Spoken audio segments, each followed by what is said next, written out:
sales event that lasted 2 hours. I've had 2 sales call presentations today. After this, I need to take my daughter to the airport and then take her dog back to our house because apparently they don't want to fly with a dog. So it's a busy day. There's a lot of stuff going on. Now from this, if I were to get in an accident on the way home, and I'm laying there with a few seconds left to live, I was thinking, what would I be thinking was most important after this busy day and all these things going on? And it would be, I went on a date with my wife yesterday. That was the important thing. And as I'm laying there thinking, this last day of my life, what's my biggest regret? You know, I didn't wake up my wife this morning to give her a kiss when I left at 8 o'clock this morning. She is probably thinking that's the best thing that I didn't wake her up. For me, I wouldn't get to kiss her, she would have had to kiss me. So it's a difference in perspective. But, so the reason I say this, actually I should say, what does this have to do with all these things I did today for work? What does the important things going on have to do with me running around about 3 hours in the car? I'll add on to everything else that's gone on today. How does that affect it? And it kind of comes down to what we talk about with the why in life. What are our whys? But I want to delve a little bit deeper into that. So we always say, oh, my why is that I love my family, I love white and chocolate mousse, whatever it takes to, you know, I need to keep my cat in high quality catnip, which doesn't cheap. Organic, So yeah, non-GMO, organic. So, you know, what is that why that we're doing things? So I thought, okay, what are the whys of all of this work I did today? So I wrote down a few. Was it love of money? Was it a fear of poverty? Was it a desire for recognition and awards? Was it a need to have a purpose in my life, doing and accomplishing something? Yes, all of those fit into it. Those are all part of what I'm doing and why I'm doing these things. But the point that I want to make a little more than that is when we look at our why, what really motivates us? Bless you. Bless you. There's a lot of different things that are going to motivate us. And I'm going to try and tie this together a little bit with Stephen Covey, who in this group we've been studying some lately and doing in our book club. His last principle in this is called sharpening the saw. And in this, I'd make sure it's in the right spot. In this, he talks about, in sharpening the saw, getting better at different aspects of our life. And he has a little circle here of physical, social, spiritual, and mental. And as we focus on these, he talks about an upward spiral as we get better at physical, then that moves us better at the social, which makes us better at the spiritual and the mental. So, as I was looking at that, we'll pause briefly for a technical spot here. I want to turn the TV on. Yeah. And eventually I'll get this part of it. At Champion Circle, one of our goals is to accelerate our growth, accelerate our goals, our progression. So I decided to be better than Stephen Covey and accelerate that. I'm just not as good at the computer, apparently. Is it on? Well, it's still booting up. Turn it off and back on again.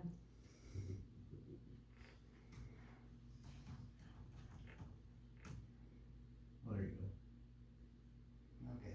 So while this is coming up, I came up with an idea a while ago, And after reading through what Covey wrote about this, that helped me solidify a little bit more of it. And now that I did that, I completely lost my page that was saved to.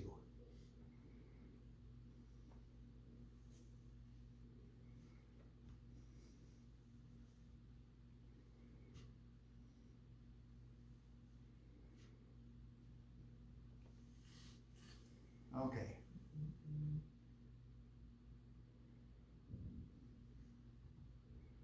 That's not working, so we're gonna go with Plan B.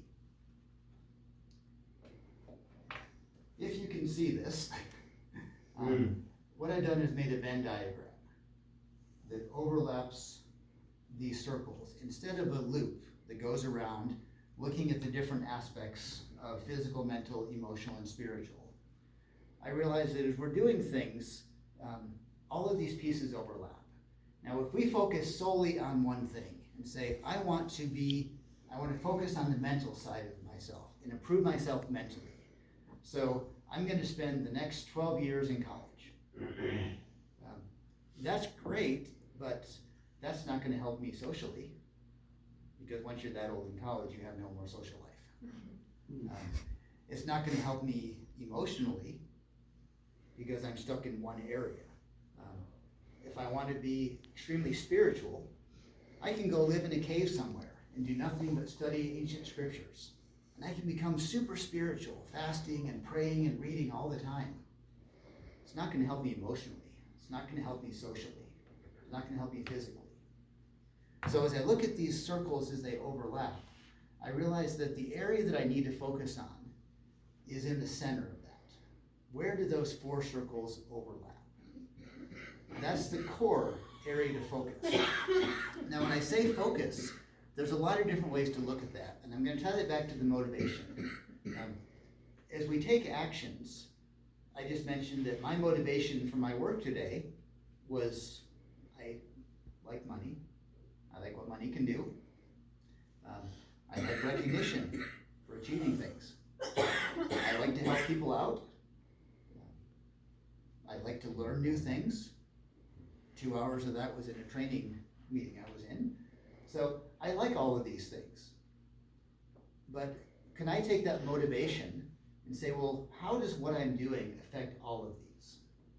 And to kind of say that on a physical side, which is more the material side, this working is helping me to earn some money, which allows me to physically exist.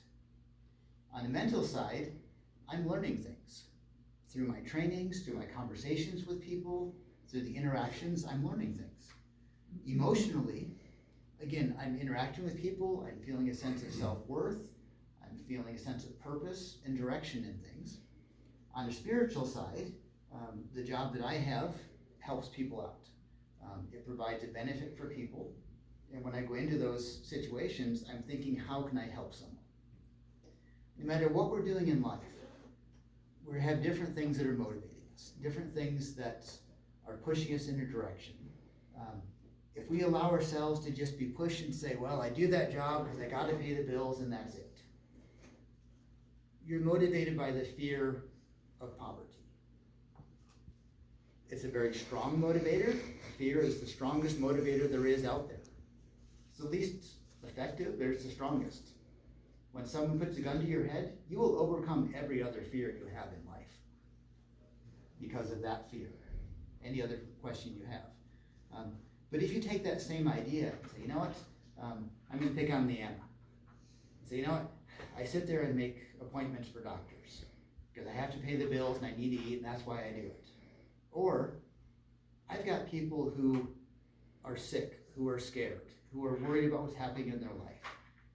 I help them to connect with the people who will treat them. I help to prolong and save people's lives. Might sound dramatic, but in reality, you are doing that. And when you look at that, you say, you know what? Maybe it's not so bad to answer the phone.